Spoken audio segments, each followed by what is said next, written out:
जय हिंद दोस्तों। आज हम देखेंगे मौर्योत्तर काल। मौर्य काल देख लिया था। जो मौर्य काल के बाद जो शासन आता है उसे हम कहते हैं मौर्योत्तर काल। ठीक है। शिमुक किस वंश का संस्थापक था? तो सातवाहन वंश का था। आंध्र के सातवाहन राजाओं ने सबसे लंबी सूची किस पुराण से मिलती है? तो मत्स्य पुराण से। सातवाहनों की राजधानी कहाँ थी? अमरावती। सातवाहन काल का सर्वश्रेष्ठ शासक कौन था? गोमतीपुत्र सातकर्णी। गोमतीपुत्र सातकर्णी ने वेंकटम स्वामी की उपाधि धारण की तथा वेंकटम नामक नगर की स्थापना भी कर दिया। वेदों का आश्रय कहा जाता था किसे? इसी नगर को, वेंकटम को, वेदों का आश्रय भी कहा जाता था।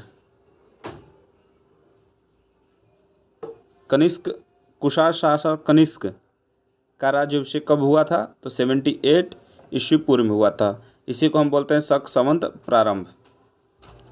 आज एक होता है हमारा विक्रम संवत। ये विक्रम संवत होता था 57 ईस्वी पूर्व में, और शक संवत होता है 78 ईस्वी पूर्व में। उत्तर तथा उत्तरी पश्चिमी में भारत में सर्वाधिक संख्या में तांबे के सिक्के किसने जारी किया था? तो कुषाणों ने। तो सर्वाधिक सोने के सिक्के किसने चलाया था? तो कुषाणों ने। गुप्त वंश ने भी चलाया था, पर सर्वाधिक चलाने वाला कौन? कुषाण थे। विक्रम एवं शक संवत में कितने वर्षों का अंतर है? 135। देखो विक्रम कितना था? तो 57, और शक संवत कितना था? 58। इन दोनों को ऐड कर दो। 8 8 7 15 5 यहाँ पर 57 है, यहाँ पर कितना है? सॉरी 78 है। 7 12 13 135। मौर्य के बाद दक्षिण भारत में सबसे प्रभावशाली राजा कौन था? तो सातवाहन था। शुंग वंश के बाद किस वंश ने भारत पर राज किया था? तो कौरव वंश ने। कनिष्क को किस चीनी जनरल ने पराजित किया था? पाऊ चाई ने कनिष्क को। काफ़ी एकदम शक्तिशाली राजा था कनिष्क। किस वंश के साम्राज्य की सीमाएं भारत के बाहर तक फैली हुई थी? तो कुषाण। विक्रम संवत कब से प्रारंभ होता था? 57 ईस्वी पूर्व से। कलिंग नरेश खारवल किस वंश के संबंधित थे? तो चेदी से। प्रथम ईरानी शासक कौन था? तो डेरियस प्रथम था। अफगानिस्तान में स्थित बामियान किस लिए प्रसिद्ध था? बुद्ध की विशाल प्रतिमा के लिए।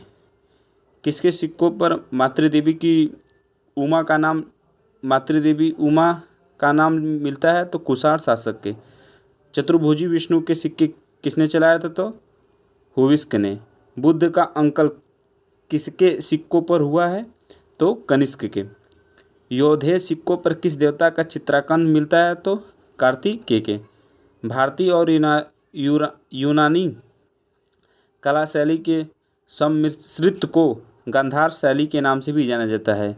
गांधार शैली पूरी तरह किन किन से मिलकर बना है? तो भारतीय और यूनानी यानी कि ग्रीक। प्राचीन भारत में सर्वप्रथम सोने के सिक्के किसने चलाया था? तो कुषाण ने। कनिष्क का राजवैद्य कौन था? चरक था। कनिष्क किस संप्रदाय से संपत्ति था? महायान बौद्ध संप्रदाय। बौद्ध संप्रदाय आगे जाकर दो भागों में बढ़ता है, हीनयान और महायान। किस राजवंश ने हत्या करके सत्ता हत्याई तथा जिसका अंत भी हत्या के द्वारा हुआ? शुंग वंश का। भारत के यूनानी शासकों में से किसकी स्मृति भारतीय साहित्यिक ग्रंथों के सर्वाधिक सुरक्षित मिलते हैं? तो मीनांडर का। देखो मौर्य के बाद देखते हैं तो चार ठे लोगों का विदेशी आक्रमण होता है। देखो विदेशी आक्रमण जैसे मौर्य का पतय होता है, समाप्त होता है मौर्य काल, तो इसके बाद आते कौन? हिंदवन। देखो याद करने का ISPK। आई से ही हिंदवंग, यश से शक, पी से देखो पी से पहलो, के से कुषाण, यश से शक। ये चार होते हैं। यही ज़्यादातर पूछता है, हिंदवन, शक, पहलो और कुषाण। भारत में देखो आगमन देखो कि हिंदवन का 1900 में, शक का 90, पहलो का पहली सदी में, और कुषाण का 1500 में, 15 ईस्वी में। देखो मूल निवास देखो कहाँ का था? ये वाले कहाँ थे? अफगानिस्तान के थे। शक वाले कहाँ थे? सीरिया और ईरान के थे। पहलो वाले कहाँ थे? ईरान के थे। और कुषाण वाले कहाँ थे? चीनी और तुर्की स्थान के थे। अब देखो इन सब में प्रसिद्ध शासक देखोगे तो हिंदवन में मीनांडर प्रसिद्ध शासक था। शक और सिथियन में से नहपाल पहलों में गोडोफरनीज, कुषाण में कनिष्क काफ़ी था। बाकी ये आप देख लेना, ये कभी इम्पोर्टेंट नहीं है, बस ये 4 पूछ सकता है। पूछ सकता है भारत में आगमन, ये पूछता है क्योंकि इसके कुषाण शासक वाला काफ़ी इम्पोर्टेंट था कनिष्क का लेकर। देखो आक्रमणकारियों का क्रम देखो, पहले हिंदवन आया, फिर इसके बाद शक आया, शक के बाद पहलव आया, पहलव के बाद कुषाण आया। सर्वप्रथम सोने के सिक्के जारी करने का श्रेय कुषाण शासक विम कडफिसस को दिया जाता है। ये कंप्लीट हो गया, ये इंपॉर्टेंट था भाई पूरा। इसमें से सातवाहन वंश का काफ़ी इंपॉर्टेंट था, उसमें से गोमती पुत्र शासकर्णी का, कनिष्क का शक प्रारंभ कब हुआ था 78, विक्रम कब आरंभ हुआ था 57 में, अंतर देखोगे 135। ठीक है, बस अगले वाले में देख लेते हैं गुप्त काल। ठीक है, जय हिंद।